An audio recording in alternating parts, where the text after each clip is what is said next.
کو صفت ضمیری کہا جائے گا۔ درجات صفت کے 3 درجے ہیں، صفت ذاتی کے 3 درجے ہیں۔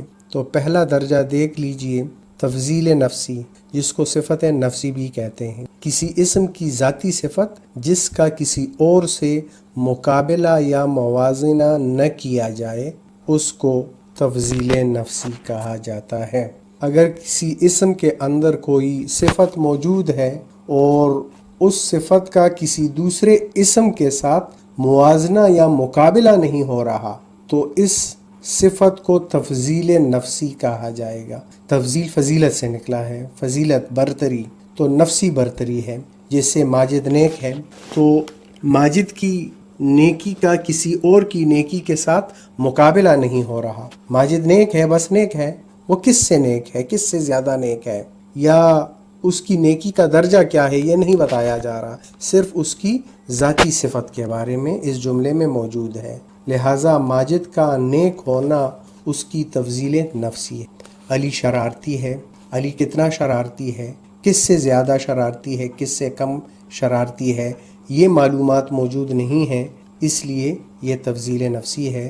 اور ایک اور مثال، گائے خوبصورت ہے، مقابلہ نہیں ہو رہا، اس کی صفت بیان ہو رہی ہے لیکن کسی اور اسم کے ساتھ اس کا مقابلہ نہیں ہے۔ درخت اونچا ہے تو یہاں پر بھی وہی صورتحال۔ تفضیل بعض یا صفت بعض بھی اس کو کہتے ہیں، جب کسی صفت کا 2 یا 2 سے زیادہ میں مقابلہ یا موازنہ کیا جائے، مثلا علی ماجد سے زیادہ ذہین ہے۔ اگر یہ کہا جاتا کہ علی ذہین ہے تو پھر ہم اس کو تفضیل نفسی کہتے، لیکن یہاں پر اس کا موازنہ کسی اور کے ساتھ ہو رہا ہے۔ ماجد سے زیادہ ذہین ہے تو ایک کا مقابلہ ایک کے ساتھ ہو رہا ہے۔ تو جب ایک شخص کا مقابلہ دوسرے شخص سے ہوگا تو اس صفت کو ہم تفضیل بعض کہیں گے۔ ثانیہ سلمہ سے زیادہ سست ہے، سستی کی یہاں پر صفت ہے اور یہ سستی ایک میں دوسرے سے زیادہ ہے۔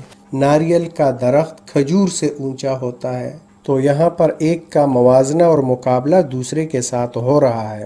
اب تیسری قسم دیکھتے ہیں، تفضیل کل، جب کسی ایک شخص یا چیز کا سب سے مقابلہ یا موازنہ کیا جائے، یعنی ایک شخص کا ایک چیز کا مقابلہ ایک کے ساتھ نہیں ہو رہا، مقابلہ ہے لیکن سب کے ساتھ ہو رہا ہے، تو اس تفضیل کو، اس فضیلت کو فضیلت کل کہا جائے گا یا تفضیل کل کہا جائے گا۔